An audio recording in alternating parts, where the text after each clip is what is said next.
So concerns are growing in Missouri, where experts say the highly contagious Delta strain of COVID-19 is spreading rapidly through the state, particularly in smaller rural communities where vaccination rates are low.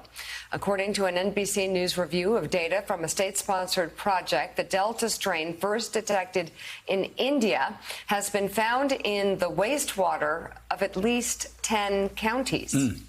So we'll be following that. Things are looking far better in New York City, where yesterday Mayor Bill de Blasio said the positivity rate in the 5 boroughs dropped to the lowest levels of the pandemic ever. It's a far cry from a year ago, when New York City was at the center of the global outbreak. Joining us now, former chief photographer for Rolling Stone, Mark Seliger. His new book is The City That Finally Sleeps.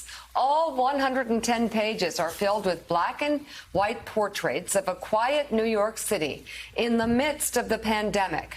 Proceeds for the book benefit the New York Cares charity in its COVID-19 relief efforts. Mark, this is such a moving book. I'll tell you, one of the pictures that was most haunting to me was a picture of a playground with scattered toys, abandoned, nobody in sight.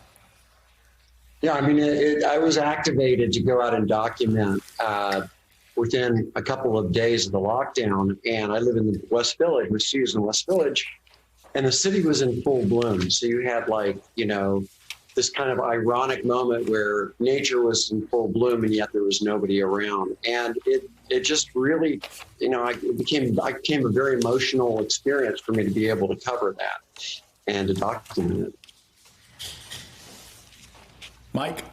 Choice of black and white photos provides a stark and emotional description that somehow print can't even get to about that period of time in this city's history that everybody clearly remembers because it was only the snap of a fingers. It was just yesterday.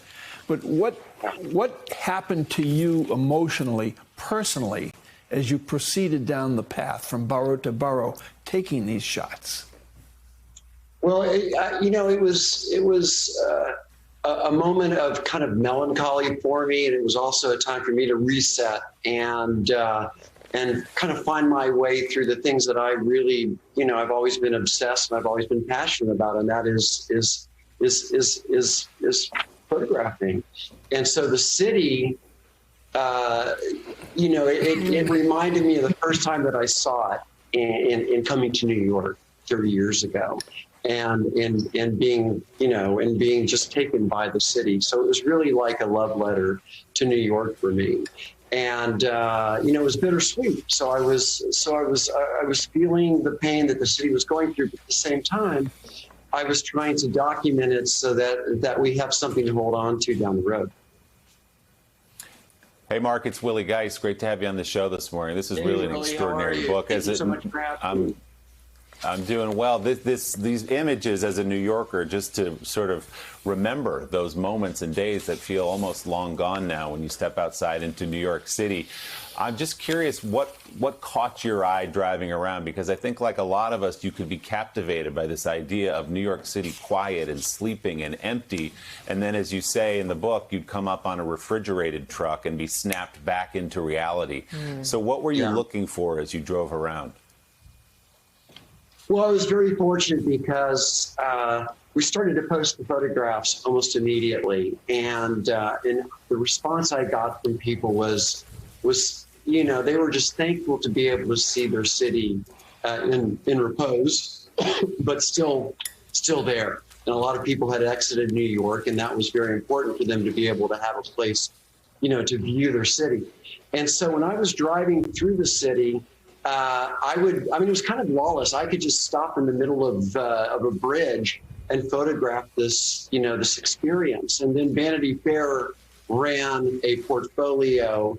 And after that, I was able to go into the Javits Center. I found the refrigerator trucks, which was extremely upsetting and haunting. But it was also now a part of that landscape. So that was important to find those moments as long as the hopeful moments. All right. The Robert India, go ahead, sorry. The book is The City That Finally Sleeps. Mark Seliger, thank you so much. And again, all the proceeds from the sale of this book will support New York Cares in their COVID-19 relief efforts. Mark, thank you so much. Thank you so much, Really Mark. appreciate it.